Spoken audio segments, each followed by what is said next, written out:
সবাই দুটি বাহু তুলে উচ্চ ঈশ্বরে বলুন, বলুন হরে কৃষ্ণ হরে কৃষ্ণ হরে কৃষ্ণ কৃষ্ণ কৃষ্ণ কৃষ্ণ কৃষ্ণ হরে হরে হরে হরে হরে রাম হরে রাম হরে রাম হরে রাম রাম রাম রাম রাম হরে হরে হরে।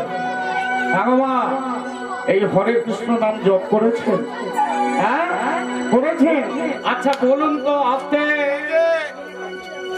হরে কৃষ্ণ নাম যদি জপ করে থাকেন তাহলে বলুন এই হরে কৃষ্ণ নামে কটা কৃষ্ণ আছে বলুন তো?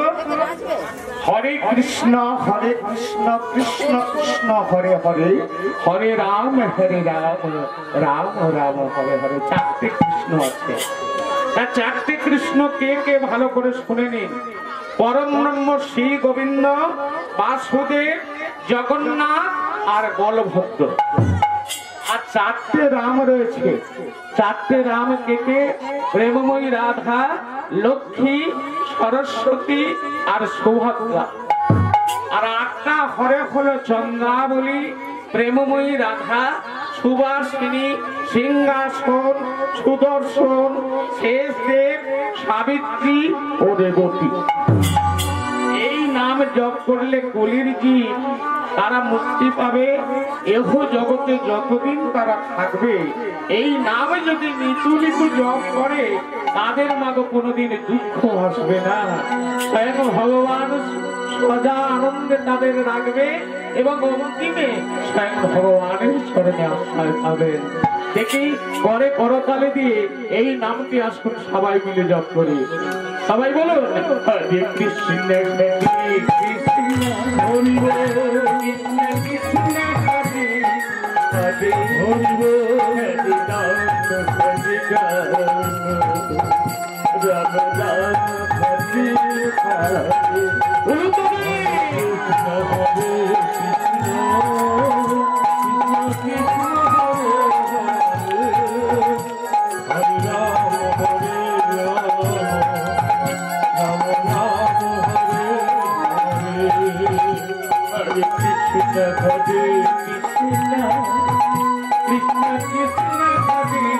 হরে হরি বল, হরে রাম হরে রাম রাম রাম হরে হরে। বলুন তো কৃষ্ণ হরে কৃষ্ণ কৃষ্ণ কৃষ্ণ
ভক্তদের নিয়ে প্রভু কীর্তন করছে।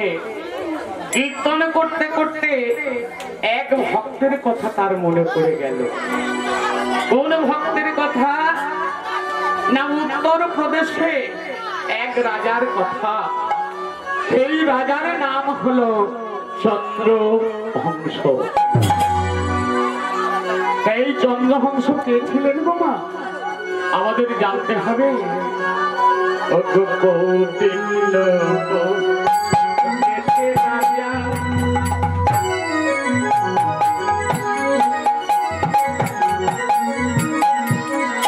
রাজা চন্দ্রহংস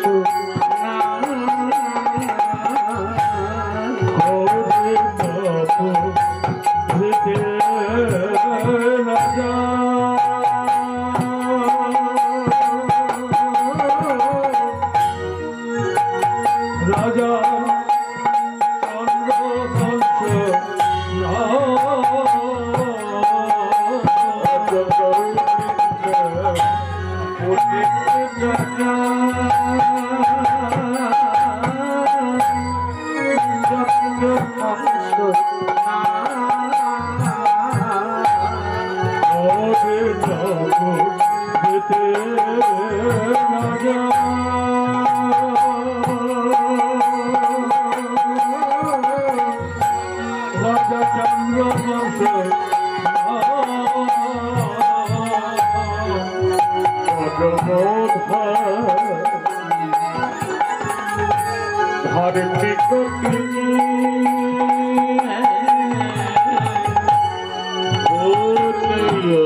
রাজা আস্তে বাবা আস্তে অন্যদিকে মন নয় মা। কৌডিন্যপুরের রাজা নাম হলো চন্দ্রগুপ্ত। তার পিতার নাম মহারাজ দধিমুখ। মহারাজ দধিমুখ ছিলেন ন্যায় নিষ্ঠাবান এবং প্রজাবৎসল রাজা। তিনি প্রত্যহ ভোরবেলা গঙ্গার স্নান করতে যেতেন। গোমা গঙ্গার স্নান সেরে গৃহে রয়েছে নারায়ণের মন্দির। সেই মন্দিরে প্রবেশ করে তিনি পূজার নৈবেদ্য সাজিয়ে নারায়ণকে নিতু নিতু সেবা দিয়ে তারপর তিনি রাজকার্য করতে যেতেন। তো নিত্য দিনের ন্যায় আজকেরও চলেছে গঙ্গা স্থানে। ভোরবেলা বিছানা ত্যাগ করে শ্রীহরির নাম গাইতে গাইতে চলেছে গঙ্গা স্থানে। জায়ার বদনে কি বলে, হে নারায়ণ পতিত পাবন, হে নারায়ণ পতিত পাবন, হে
ভগবানের নাম গাইতে গাইতে গঙ্গার তীরে এসে উপস্থিত হলো। এক পা করে আবক্ষ জলে তিনি নেমেছেন। ভালো করে শুনুন মা। এদিকে তার মন্ত্রী নাম হলো ধৃষ্টবুদ্ধি। ইনি অত্যন্ত খল প্রকৃতির মানুষ। সদাই মনে মনে চিন্তা করে কেমন করে মহারাজকে এই পৃথিবীর মুখ থেকে সরিয়ে দিয়ে গোবিন্দপুরের রাজা হওয়া যায়। এদিকে তো মহারাজ গঙ্গা স্নানে গিয়েছে। সেই থাকে চরণামৃতের বাটিতে একটু কালকুট বিষ মাখিয়ে রেখে দিয়ে সেই স্থান ত্যাগ করে চলে গেলে। ওদিকে মহারাজ গঙ্গার স্থান থেকে ফিরে তিনি একটি শুক্ল বস্ত্র গ্রহণ করে এগাছ থেকে পুষ্প চয়ন করে পূজার নৈবেদ্য নিয়ে নারায়ণের মন্দিরে গেলেন। এই নারায়ণকে পাথর বাটিতে দুগ্ধ গঙ্গার জল তুলসী পত্র দিয়ে তিনি স্নান করালেন। স্নান করিয়ে পূজা সমাধা করে ভগবানের নাম নিতে নিতে এই চরণামৃত স্নেহে পান করলেন। আমার এমন হচ্ছে কেন? চোখের সম্মুখে অন্ধকার হয়ে আসছে কেন? আমি কিছু দেখতে পাচ্ছি না কেন? আমার সারা বুকটা জ্বলে যাচ্ছে কেন?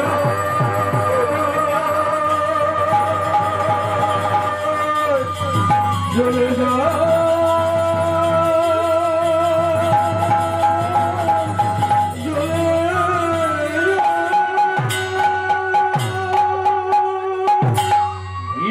জ্বালায় ছটফট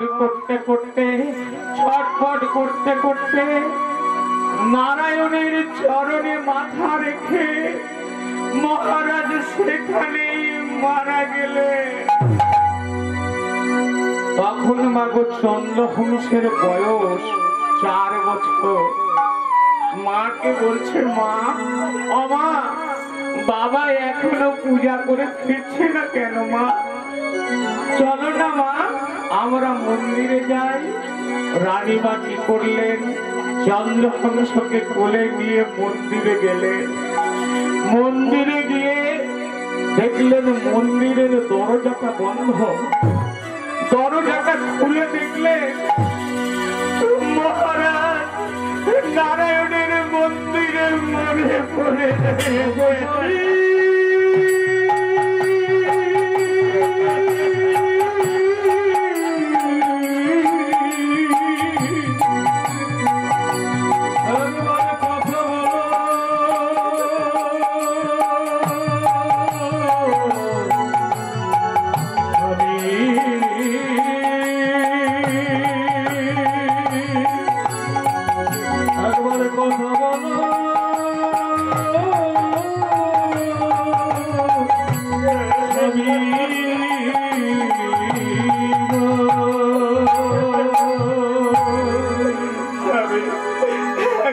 তুমি কথা বলো।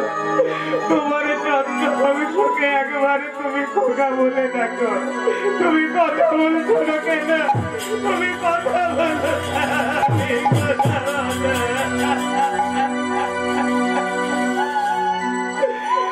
এই কথা বলবে বাবা।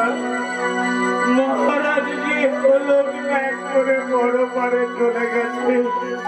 রানীমা বলছে না, আমাদের স্বামী এইভাবে আমাকে ছেড়ে চলে যেতে পারে না। মন্ত্রী তুমি কোথায় গেলে? তুমি রাজ বৈদ্যকে ডেকে আনো এক্ষুনি।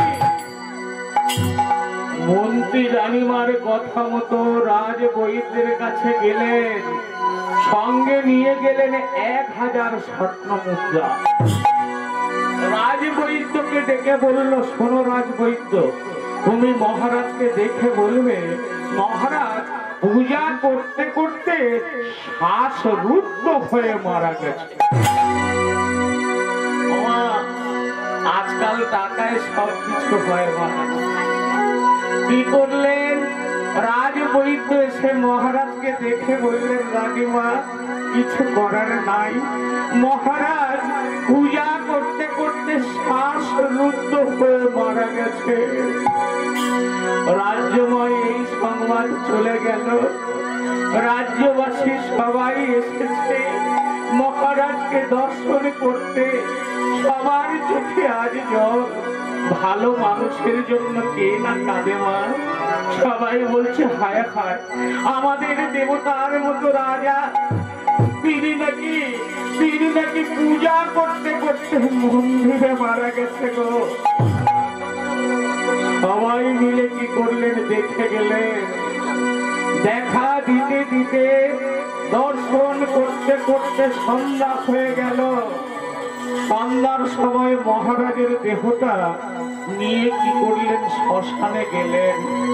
শ্মশানে যাওয়ার পর একটি চন্দন কাষ্ঠের চিতা তৈরি করে সেই চিতার মধ্যে মহারাজকে তুলে দেওয়া হলো। রানীমা আমার 4 বছরের ছেলে চন্দ্রহংসকে কোলে নিয়ে শ্মশানে একটি বট বৃক্ষের তলায় বসে বসে কাঁদছে। মহারাজের দেহেতে অগ্নি প্রজ্বলিত করে দেওয়া হলো। চন্দ্রহংস বলছে, মা বাবা তুমি অমর করে কেঁদো না, বাবা তো মারা গেছে, বাবা চলে গেছে, তা কি হয়েছে, তুমি তো আছো মা, তুমি ক্ষুধা পেলে আমাকে খাইয়ে দেবে, ঘুম পেলে আমাকে ঘুম পাড়িয়ে দেবে। এতো জগতে যার মা নেই তার কেউ নেই। মাগো তুমি যে আমার একমাত্র আপন মা, তুমি যে সব থেকে আপন, তুমি যে সব থেকে আপন, তুমি যে সব থেকে আপন, তুমি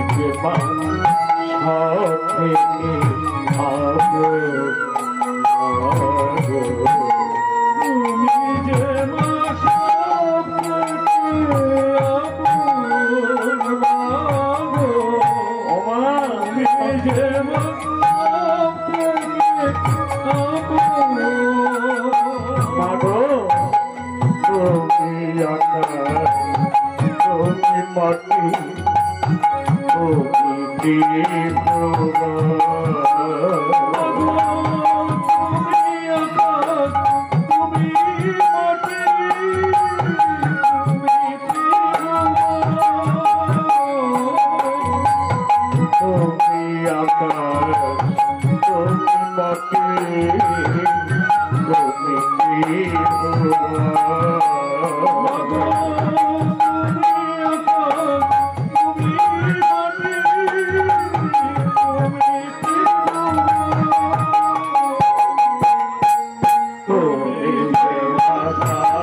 Oh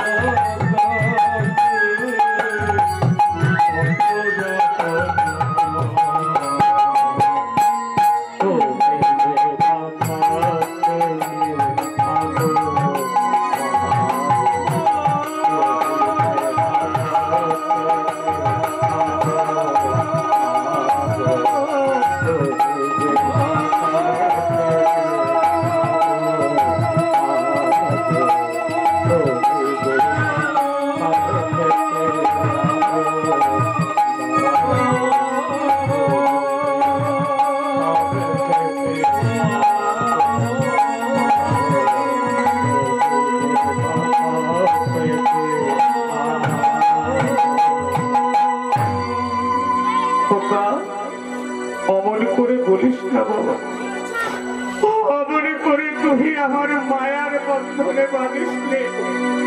বাবা, এত জগতে যদি আপনে থাকতে হয়, এ হলো স্বয়ং ভগবান। যখন কোন বিপদে পড়বি, ওই ভগবানের নাম করবি, তিনি সকল প্রকার বিপদ থেকে তোর উদ্ধার করবে। দেখো মা গো, ভগবানকে তো আমি চিনি মা, তুমি তো আমার আছো মা। কেন কেন তুমি আমায় ছেড়ে কোথায় যাবে মা? ইষ্ট বুদ্ধি এসে বলছে, কই রানীমা, অমন করে ছেলেকে আঁকড়ে ধরে এখানে বসে কাঁদতে হবে? ওদিকে যে মহারাজের চিতার আগুন নিভে গেল। চলুন, এই কে কোথায় আছিস? চন্দ্রহংসকে কোল থেকে কেড়ে নে, মায়ের কোল থেকে চন্দ্রহংসকে কেড়ে নিয়ে কাঁদতে কাঁদতে রানীমাকে এই মহারাজের জ্বলন্ত চিতায় তুলে দিল।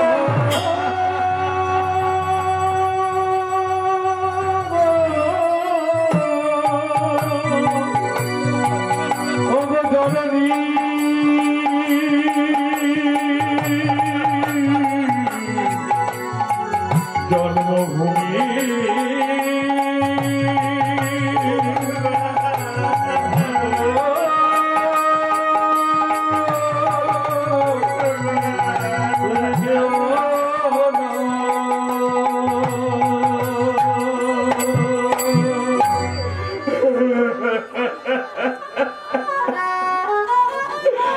একটা 4 বছরের ছেলের সম্মুখে পিতা মাতা পুড়ে ছাই হয়ে গেল। ইষ্ট বুদ্ধি বলছে, চন্দ্রহংস চলো, তুমি প্রাসাদে ফিরে চলো। না, আমি তোমাদের সঙ্গে প্রাসাদে যাব না। তোমরা আমার মাকে পুড়িয়ে রাখলে, আমার বাবাকেও পুড়িয়ে মেরেছ। আমি যাব না, কিছুতেই যাব না। তোমরা এক কাজ করো না গো, ওই জ্বলন্ত চিতায় আমাকেও তোমরা তুলে দাও না। বলতে পারো, যে সন্তানের পিতা মাতা নেই, সে কেমন করে বেঁচে থাকবে? আমার আর বাঁচার সাথ নাই। আমি গিয়ে ফিরে যাব না, আমি আর ভাবতে চাই না।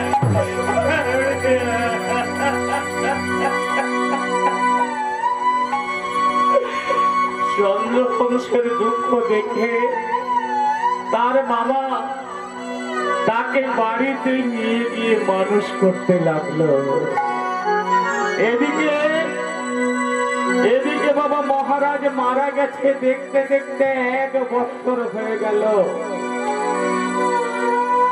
1 বছর যখন হয়ে গেছে, ধৃষ্টপুত্র সিংহাসনে বসে তিনি রাজ্য শাসন করতে লাগলেন।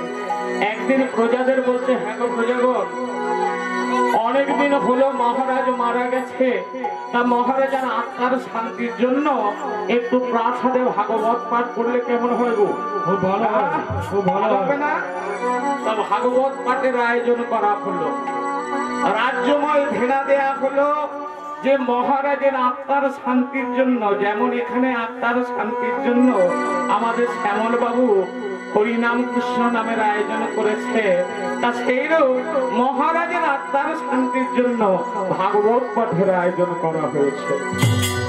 বৃন্দাবন থেকে এক ভাগবত ঠাকুর এসেছে, হরিনাম কৃষ্ণ নাম শ্রবণ করাবেন। অগণিত ভক্তমণ্ডলী আপনাদের মতো জমায়েত হয়েছে। আর চন্দ্রহংস সে তার সখাদের সঙ্গে মামার বাড়ি থেকে সেও একবার করে হরিনাম কৃষ্ণ নামের বাছরে এসে বসে হরিনাম কৃষ্ণ নাম শ্রবণ করছে। ভাগবত ঠাকুর বলতে, শুনো ভক্তগণ, যেখানে হয় বাবা হরিনাম সংকীর্তন, সেই শান্তি হয় মধুময় মধুর বৃন্দাবন। আমরা সবাই বৃন্দাবনে এসেছি মাগো। এই বৃন্দাবন ছেড়ে হরিনাম শুনে, কৃষ্ণের নাম শুনে যখন আমরা গৃহে ফিরে যাব, এই বৃন্দাবনের ধুলা কিন্তু আঁচলে করে নিয়ে যেতে ভুলবেন না। কারণ কেন জানেন? বাড়িতে যদি কোনো অসুস্থ ব্যক্তি থাকে, এই ধুলা আঁচলে করে নিয়ে গিয়ে তার অঙ্গে লেপন করে দেবেন। যদি আপনাদের বিশ্বাস থাকে এই হরিনামের ধুলার এত জোর, এই ধুলার জুড়ে তার বেদি অবশ্যই ছেড়ে যাবে।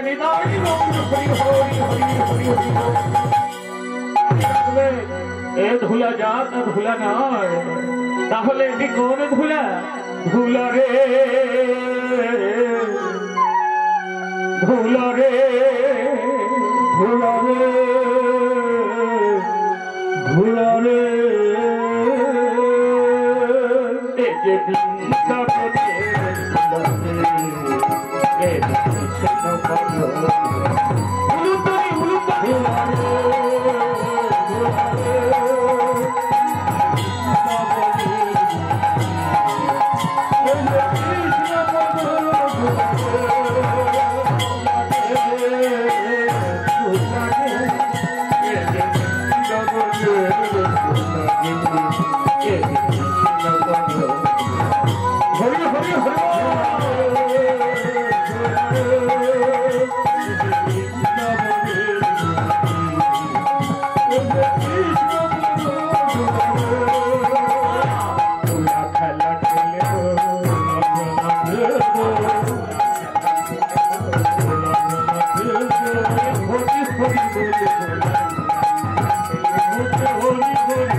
এই বৃন্দাবনের শুভ সকাল গোমা, এই বৃন্দাবনের শুভ সকালে মা যশোদা তার নয়নের মনে কৃষ্ণচন্দ্রকে নিজ কোলে বসিয়েছিলেন। নিজ কোলে বসিয়ে তিনি হস্তপদ ভালো করে ধৌত করে দিলেন। তারপর একটি রেখাবিতে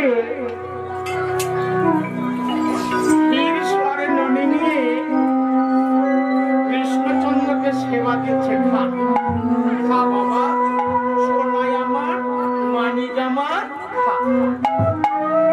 কেন কালে এদিকে বাবা চন্দ্রহংস সেও বসে বসে হরিনাম কৃষ্ণ নাম শ্রবণ করছে, হরিনাম শ্রবণ করছে। হরিনাম শুনতে শুনতে আজকের মায়ের কথা মনে পড়ে গেল। মনে মনে চিন্তা করছে, আমার মা যদি এমনি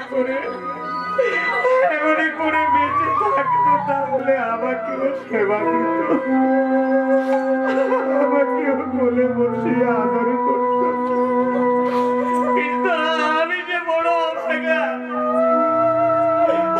আমার মা বাবা সবাই মারা গেছে।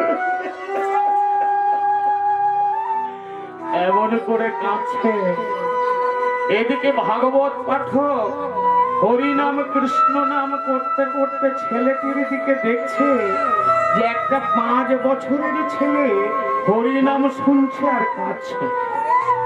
মহারাজকে ডেকে বলল, মহারাজ ওদিকে লক্ষ্য করে দেখুন, দেখুন ছেলেটি এক মনে হরিনাম শুনছে আর কাঁদছে।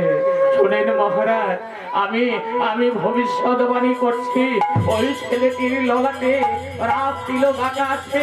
ওই ছেলেটি ভবিষ্যতে এই রাজ্যের রাজা হবে।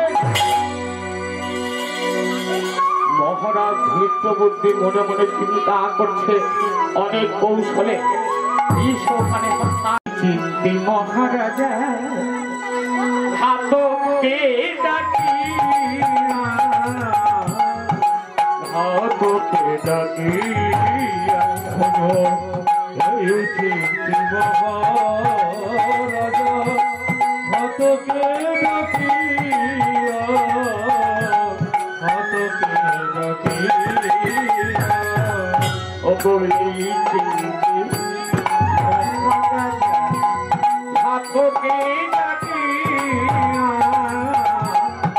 ঘাতকে ডাকিয়া চিন্তি মহারাজা ঘাতকে ডাকিয়া ঘাতকে ডাকিয়া আজ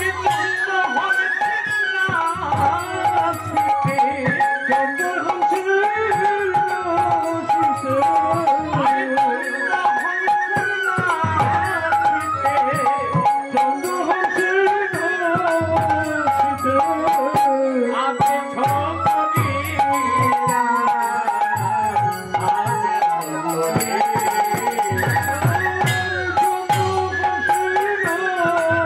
নাচিতে চন্দ্র হচ্ছে নাচিতে চন্দ্র হচ্ছে নাচিতে আপনি ছবিরা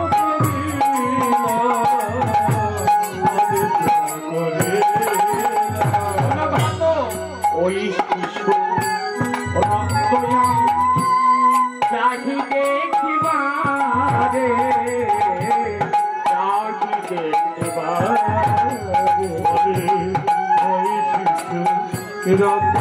আমি চাহি দেখিবারে ওই শিশু রক্তয়াম চাহি দেখিবারে চাহি দেখিবারে ওই শিশু রক্ত আমি চাহি দেখিবারে চাহি দেখিবারে আরে কারি জয়ন্তী পুরস কারো জয়ন্তী পুরস্কার কারি জয়ন্তী পুরস কারো জয়ন্তী পুরস্কার দেবগে তোমারো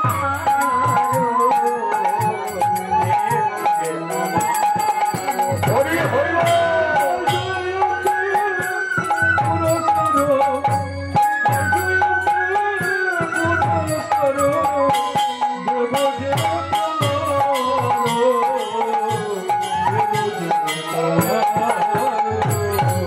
শোনো ঘাতক, ওই যে ছেলেটি হরিনাম শুনছে ওই ছেলেটিকে ভুলিয়ে গহন বনে নিয়ে যাও।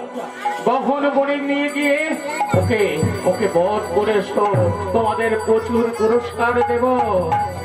তখন দুজন ঘাতকের মধ্যে একজন ঘাতক গিয়ে বলছে, হ্যাঁ রে খোকা, এই বাবা আমায় ডাকছো?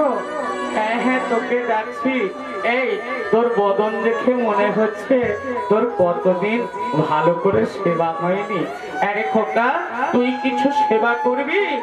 বলছে, হ্যাঁ আমি অনেকদিন না ভালো করে খাইনি, তোমরা আবার খেতে দেবে, চলো। এই বলে হরিবাসরীয় স্থান থেকে তুলে তাকে প্রাসাদের বাইরে নিয়ে গেল। প্রাসাদের বাইরে নিয়ে গিয়ে মুখটা বদ্ধ দিয়ে বন্ধনে করে তুলে নিয়ে গহন বনে নিয়ে উপস্থিত হলো। গহন বনে নিয়ে গিয়ে একটি বট বৃক্ষের তলায় আর বদনটা খুলে দেয়া হলো। চন্দ্রবংশ বলছে, তোমরা আমাকে এখানে নিয়ে এলে কেন? আমাকে খেতে দেবে বলে কেন এখানে?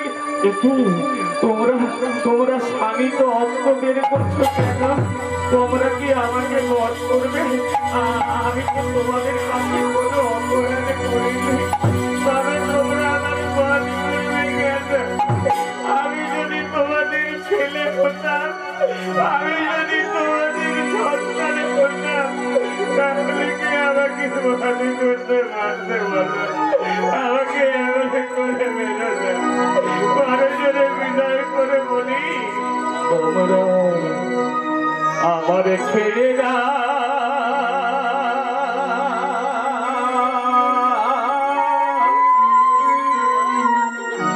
আমার ছেড়ে দাও, পিতা মাতা হারা কিছু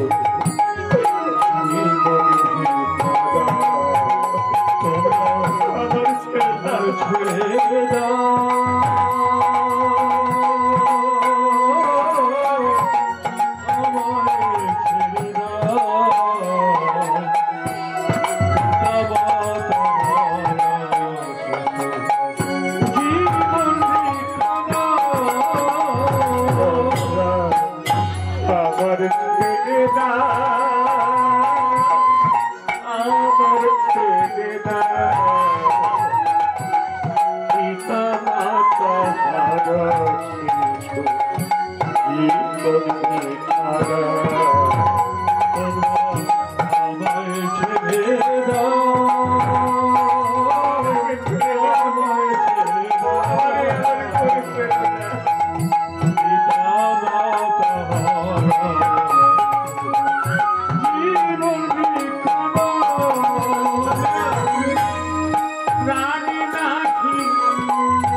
শ্রবণ করে ঘাতকদের মন গলে গেল।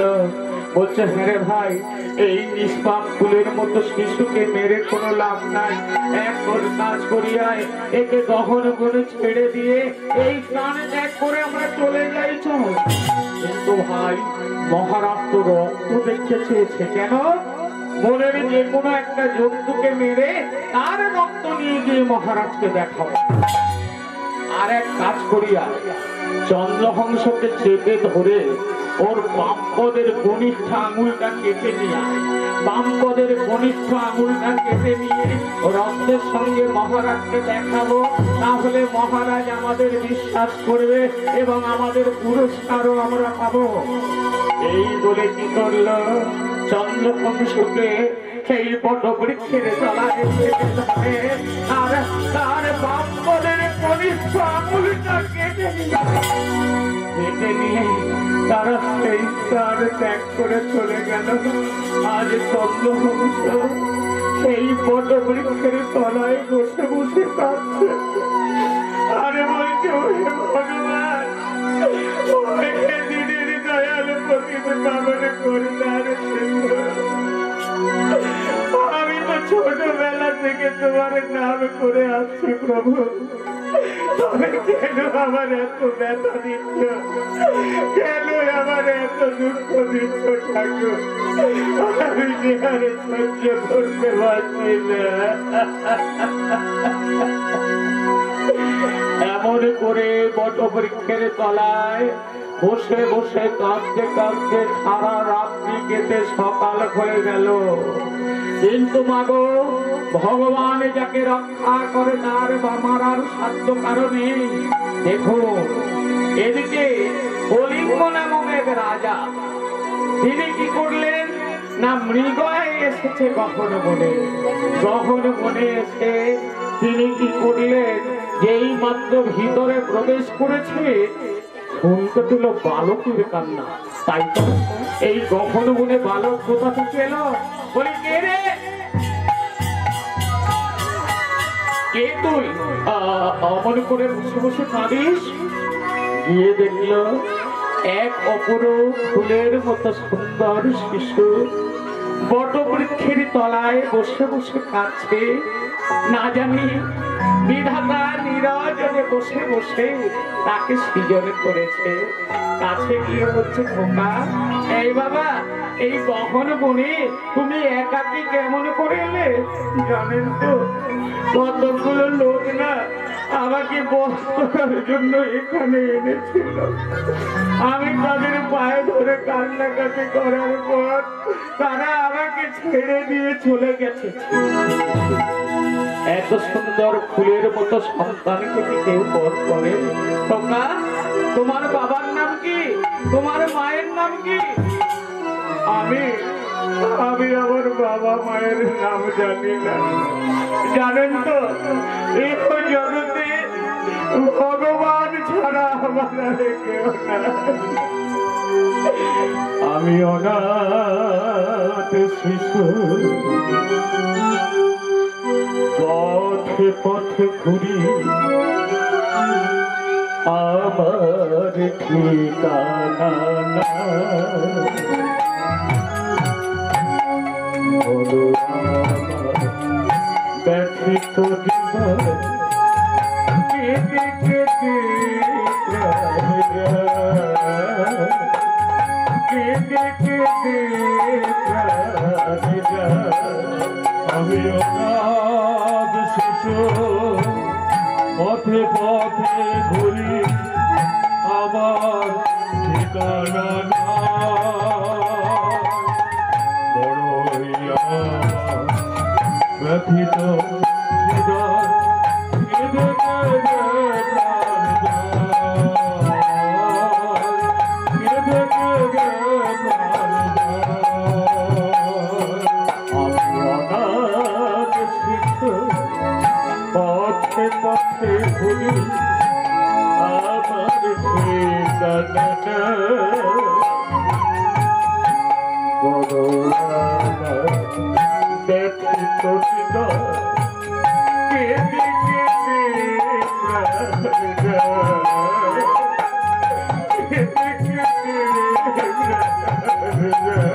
যায়। আমি অনাথ শিশু, পথে পথে ঘুরি, আমার ঠিকানা নাই।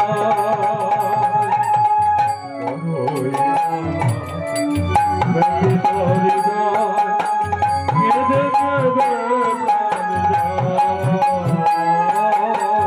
কেঁদে কেঁদে প্রাণ যায়।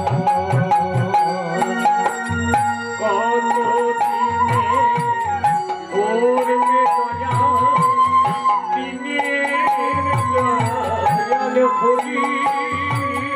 কতদিনে করবে দয়া, দিনের দয়াল হরি। কতদিনে করবে দয়া, দিনের দয়াল হরি। কতদিনে করবে দয়া, দিনের দয়াল হরি। আমি কেঁদে কেঁদে হইব আধারে, কেঁদে হইব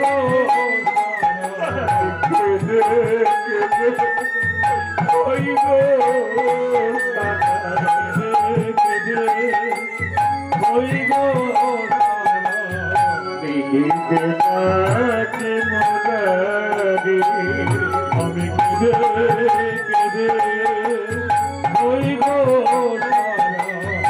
কেঁদে কেঁদে ওই গো নাকি মুরারি আমার পথে পথে ছুটি আমার পথে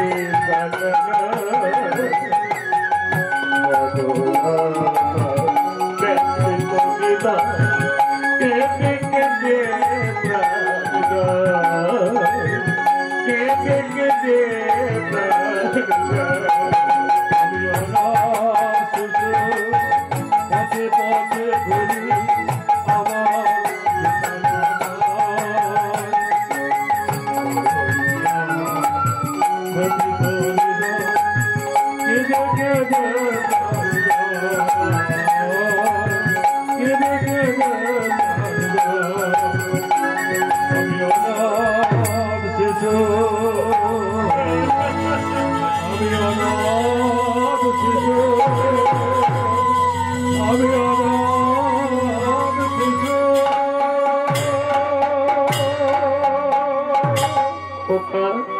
কে বললো তুমি আমার শোনো, যার কেহ নাই এহ জগতে তার ভগবান আছে। শোনো, আমার কোনো সন্তান নাই, তাই আমার স্ত্রী মাধবী কতই না কান্নাকাটি করে। তাই বুঝি ভগবান আমাদের মনের ইচ্ছা পূরণার্থে তোমার মতো একটি সন্তানকে দিয়েছে। চলো তোমরা, আমার প্রাসাদে তোমাকে নিয়ে গিয়ে মানুষ করব। আমার কাছে তোমরা থাকবে, আমার কাছে তুমি থাকবে। কিন্তু ওরা যদি আবার আমার বধ করতে আসে, কারো সাধ্য নাই, কারো সাধ্য নাই তোমাকে বধ করে। এই বলে চন্দ্রহংসকে ঘোড়ার পিঠে তুলে পদ পদ করে চলতে চলতে নিজ প্রাসাদে সে উপস্থিত হলো। ডাক দিল, মাধবী, মাধবী। বলি, ও মাধবী। একটু স্বামী, তুমি তো এই মাত্র মৃগয়ায় গেছিলে, আবার ফিরে এলে? আরে শোনো মাধবী, আমি মৃগয়ায় গিয়ে না এক অমূল্য সম্পদ পেয়েছি। যে সম্পদ অর্থ দিয়ে পাওয়া যায় না, স্নেহ ভালোবাসা দিয়ে কিনতে হয়। এক আমি পুত্র রত্ন তোমার জন্য কুড়িয়ে এনেছি। আমার সন্তান হয়নি বলে কাঁদতাম, তাই কি তুমি কারো সন্তানকে চুরি করে? না মাধবী, না, আমি চুরি করি নাই গো। গহনে বনে মৃগয়ায় গিয়ে দেখি এই ছেলে বসে বসে কাঁদছে। পিতৃ মাতৃহীন শিশুর ক্রন্দন আমি কি আর সহ্য করতে পারলাম না, তাই তো আমি তোমার কাছে কুড়িয়ে নিয়ে এলাম। একে আমরা মানুষ করব। শোনো, আজ থেকে তুমি হবে মা, আর আমি হব এর বাবা। মনে রেখো, তুমি যে মাতা, আমি যে পিতা, সন্তান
আজকের চন্দ্রহংস কলিঙ্গের গৃহে মানুষ হতে লাগলো।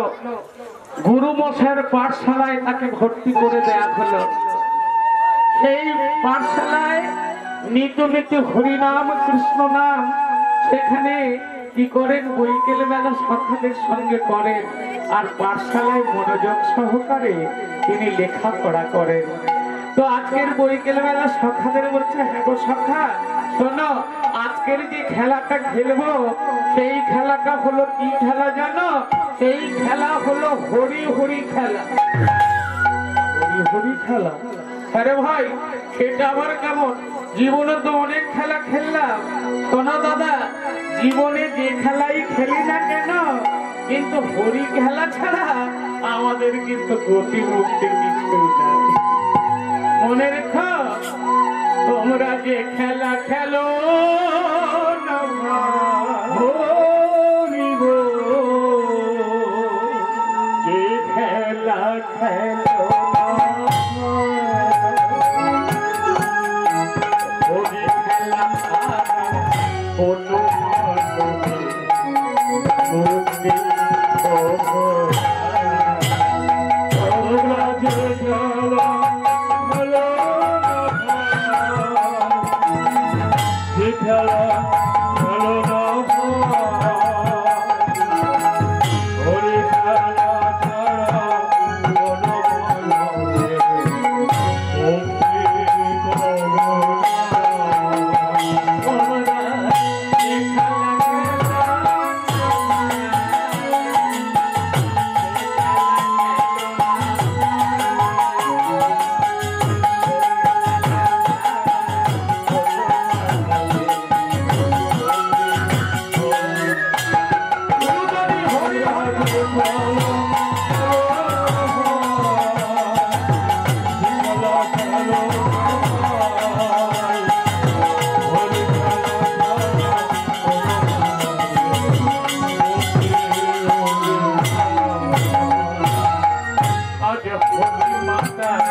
হরিনাম ছাড়া কিন্তু আমাদের গতি মুক্তি নেই।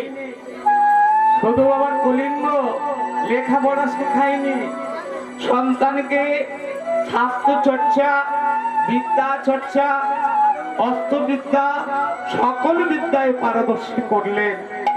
চন্দ্রহংস এখন বালক থেকে কৈশোর ও কৈশোর থেকে যুবকত্ব প্রাপ্ত হলেন। একদিন অধীনস্থ প্রজাদের ডেকে বললেন, ওমা চন্দ্রহংসের বয়স এখন 20 বছর। অধীনস্থ প্রজাদের ডেকে বললেন, শুনো প্রজাগণ, এই অনিত্য সংসারে সকল মায়াময়, কালের নিয়ম অনুসারে সবাইকে মৃত্যু মুখে পতিত হতে হবে। এই যে দেহ, যাকে এত যত্ন করি, যে মুখে নানাবিধ সুখাদ্য তুলে নিয়ে সেই মুখে কিন্তু একদিন আগুন দিতে হবে। এই দেহটা পুড়ে ভস্ম হয়ে যাবে, তাহলে থাকবে আমাদের কি? থাকবে আমাদের কর্মফল। এই মানব জন্মে যদি সৎ কর্ম করে থাকি, তাহলে বাবা মানুষ কিছুদিন মনে রাখবে এবং নিজেরা শুভ ফল লাভ করবে। আর এই মানব জন্মে যদি গরু ছাগলের মতো ব্যবহারে করে থাকি, সবাই বলবে বেটা মরে ছেলে। আর যমরাজের কাছে গিয়ে আমাদের শাস্তি ভোগ করতে হবে। তাই বলছে, শুনুন প্রজাগণ, সবাই একাদশী ব্রত পালন করুন। একাদশীর নিয়মকে শুনে নিন ভালো করে। একাদশীর আগের দিন ভক্তি-শূন্য গ্রহণ করতে হয়, আর একাদশীর দিন নির্জলা উপবাসে থেকে হরিনাম সহযোগে নিশি যাপন করতে হয়। তারপরের দিন ব্রাহ্মণ বৈষ্ণবদিগের সেবা দিয়ে তাদের প্রসাদ গ্রহণ করতে হয়। এই হলো একাদশী ব্রতের নিয়ম। তখন চন্দ্রবংশের উপদেশে সকল প্রজাগণ তারা একাদশী ব্রত করতে আরম্ভ করলেন। দেখতে দেখতে এসে গেল মাগো একাদশীর দিন। সেই একাদশীর দিনে এদিকে একাদশীর দিনে বাবা সবাই উপবাসে আছেন। চন্দ্রবংশ অধীনস্থ প্রজাদের বলতে, শুনো প্রজাগণ, অনেকদিন হলো মহারাজ ধৃষ্টবুদ্ধিকে কোনো কর দেয়া হয় না। তাই বলছি আজকের যদি কিছু কর দিয়ে আসো তো ভালো হতো। বলছে তা ঠিক আছে, কুমার আপনি বিশ্রাম করুন, আমরা করে নিয়ে যাচ্ছি। এই বলে তারা মাগো করে নিয়ে গিয়ে উপস্থিত হলো। করে নিয়ে গিয়ে মহারাজ ধৃষ্টবুদ্ধিকে অভিবাদন জানিয়ে বললেন, মহারাজ কলিঙ্গ আপনার জন্য কর পাঠিয়েছে। তবে ভালো কথা, তোমরা আহার করে তবেই কিন্তু তোমরা যাবে। বলছো না না, আজকের আমরা আহার করবো না, আমরা সবাই একাদশী করেছি। একাদশী? আরে তোরা তো চাষা, চিরকাল চাষবাস করে দিন কাটাস, আবার হরিনাম শিখলি কোথা থেকে? কথায় আছে না, যারা ছিল নানা বন্যে তারা কোনো ছিল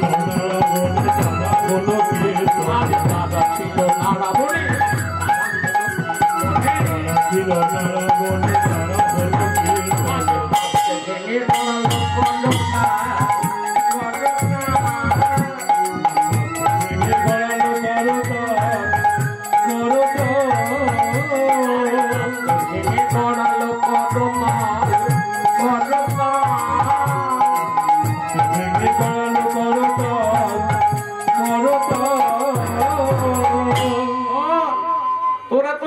চাষবাস করে আজকে কাজটা ভেঙে করতাল করেছি।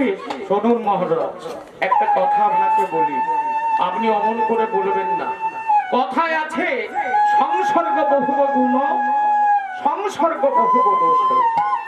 সংসর্গে দোষে পড়ে অনেক সাধু ব্যক্তি তারা বাবা চোর হয়ে যায়, আবার সংসর্গের গুণে পড়ে অনেক অসাধু ব্যক্তি তারা কিন্তু সাধু হয়ে যায়। আমরা সংসর্গের গুণে পড়ে সৎ পথ অবলম্বন করেছি। তা তোমাদের সেই সাধু ব্যক্তিটি কে? কেন? আমাদের মহারাজের একমাত্র সন্তান, তার নাম হলো চন্দ্রবংশ। আরে তাই নাকি? তোমাদের মহারাজের আবার সন্তান আছে? চলো আমি গিয়ে দেখবো কেমন সেই সন্তান। এই বলে মহারাজা রথেতে চড়িয়া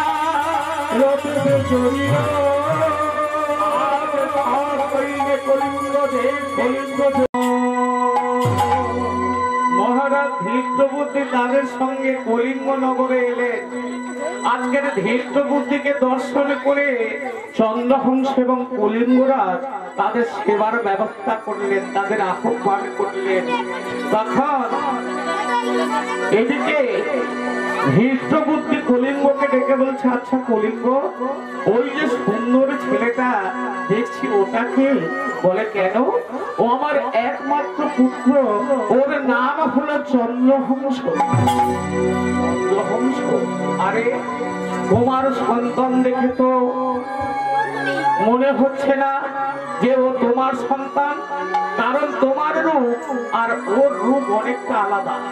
তুমি সত্য করে বলো তো, ও তোমার ঔরজাত সন্তান নাকি ওকে কোথাও তুমি কুড়িয়ে দিয়েছ? আমি সত্যি কথা বলছি, গহনে পরে মৃগয়াতে গিয়ে ওকে আমি কুড়িয়ে দিয়েছি। সেই ছোট্টবেলা থেকে ওকে আমি মানুষ করেছি। ও আমার অন্ধের যষ্টি, ও আমার সবেধনে নীলমণি, আমার একমাত্র সন্তান।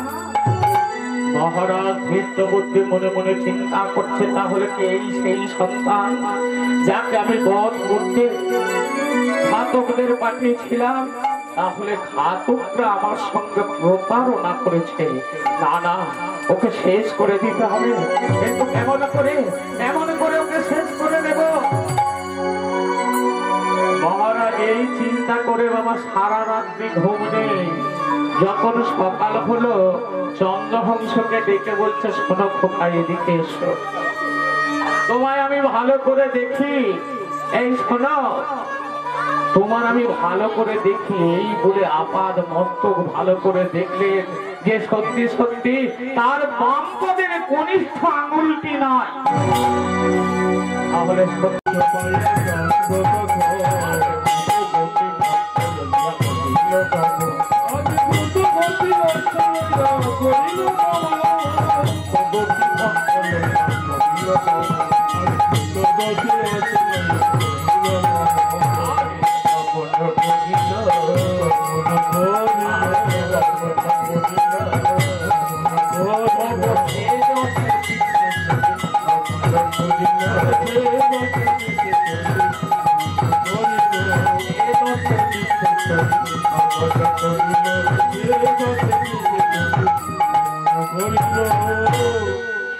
এই ঘোড়ার পৃষ্ঠে আসছে আস্তে আস্তে। মাগো, জ্যৈষ্ঠ মাস, প্রখর তাপ, তো বড় কষ্ট হচ্ছে।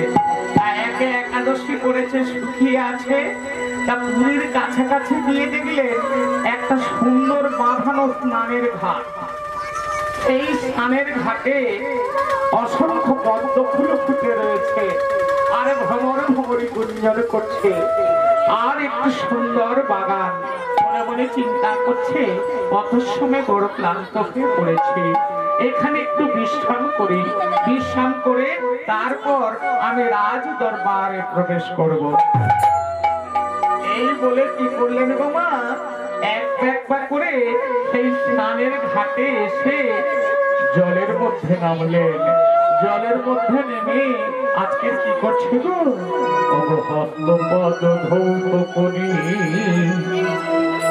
ঘাটেতে বসে, হস্তপদ ধৌত করে ঘাটেতে বসে, হস্তপদ ধৌত করি ঘাটেতে বসে, হস্তপদ ধৌত করে ঘাটেতে বসে,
যাত্রা করিছে করিছে যাত্রা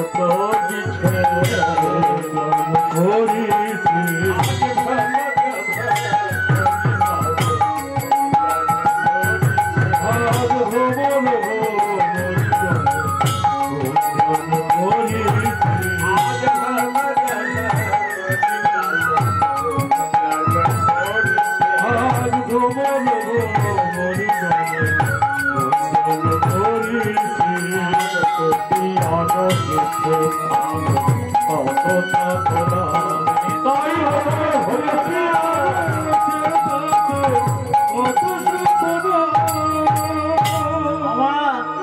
সেই শ্বেত পাথরের বাঁধা ঘাটে নেমে জলের মধ্যে হাত পা ধুয়ে তিনি কি করলেন, ঘাটের মধ্যে বসে বিশ্রাম নিচ্ছে।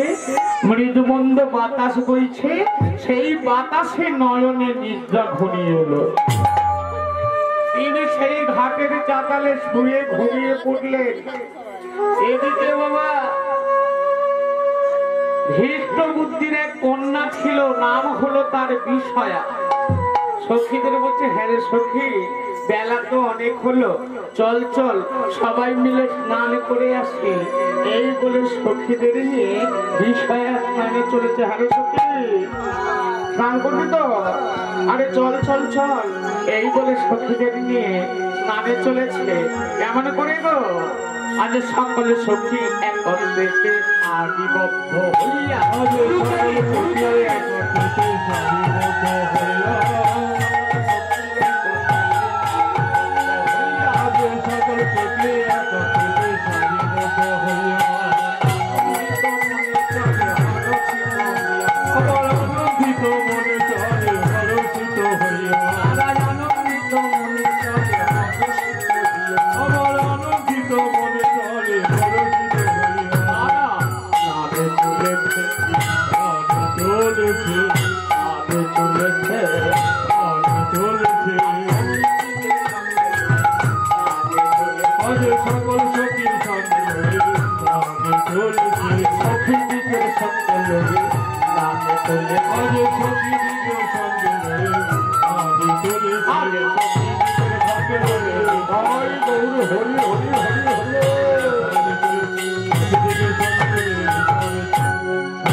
চলতে চলতে হঠাৎ দেখে, এই সখী, আরে ঘাটের চাতালে যেন কে একজন শুয়ে আছে না?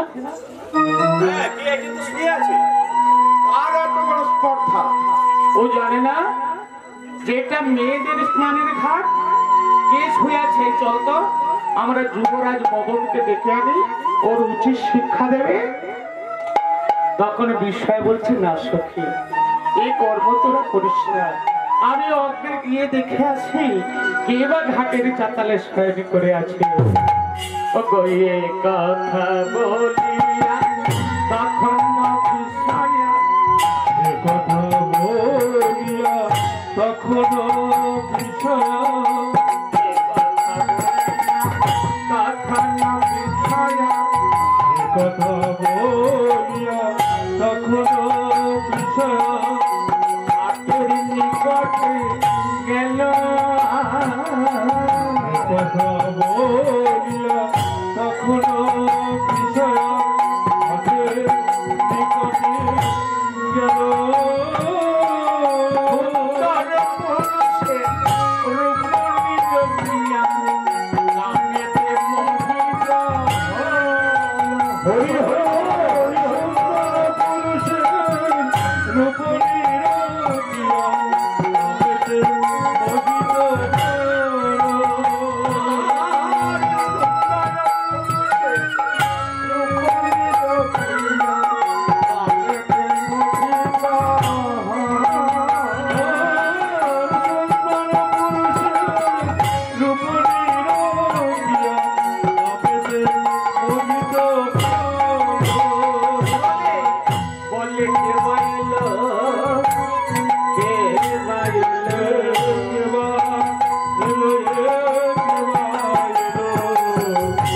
ওই যে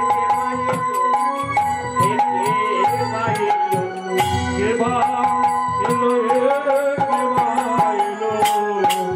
আমার মন প্রাণ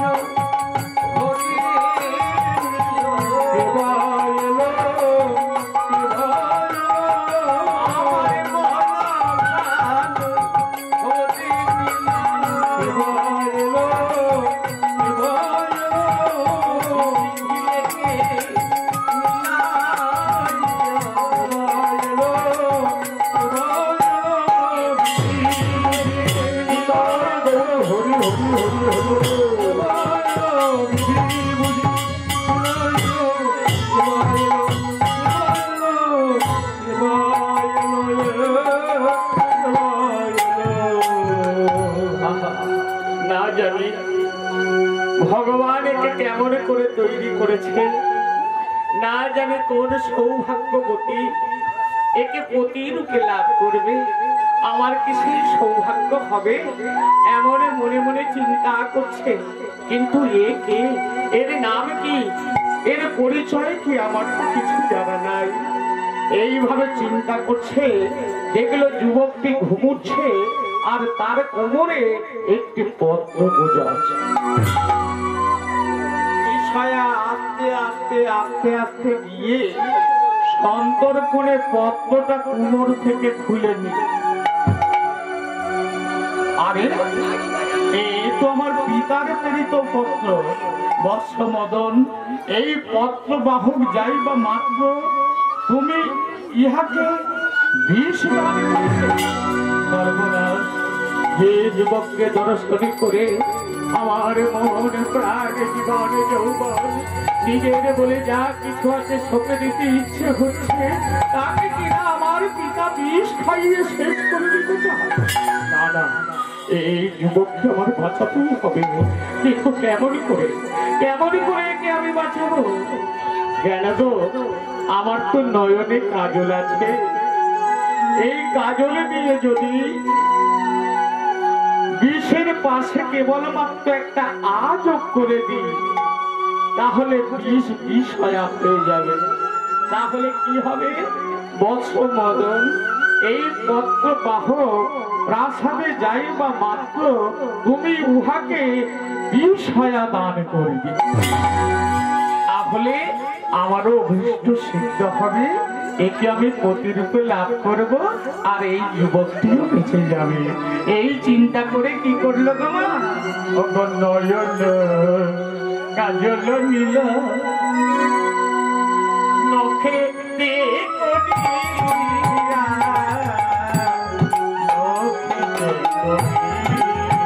হরি হরি হরি হরি কাজল নীল নখে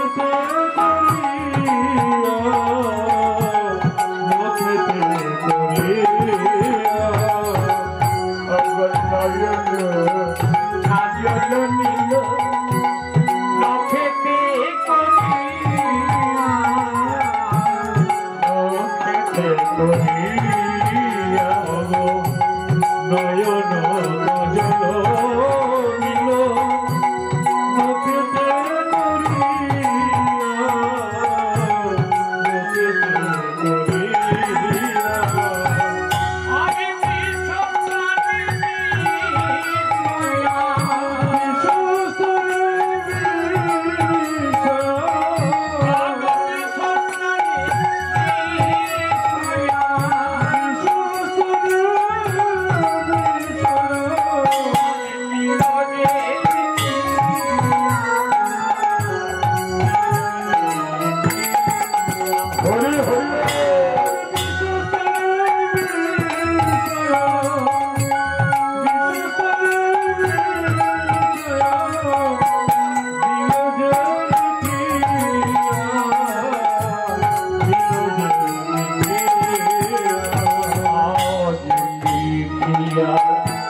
মাগো বদ্ধখানা পাঠ করে আবার সেই ঘুমন্ত যুবকে কোমরে গুঁজে দিলে, গুঁজে দিয়ে সেই স্থান ত্যাগ করে চলে গেল।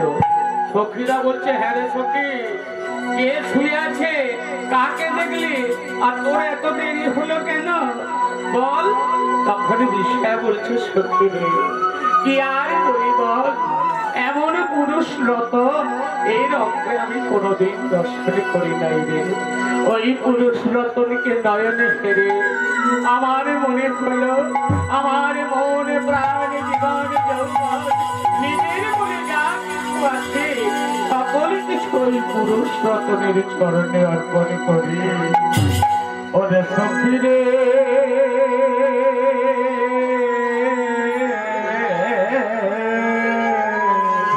সখী রে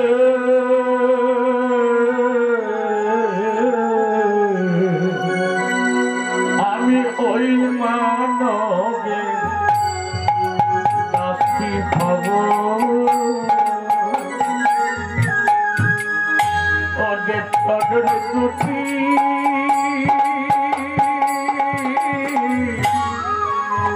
সেবা করব,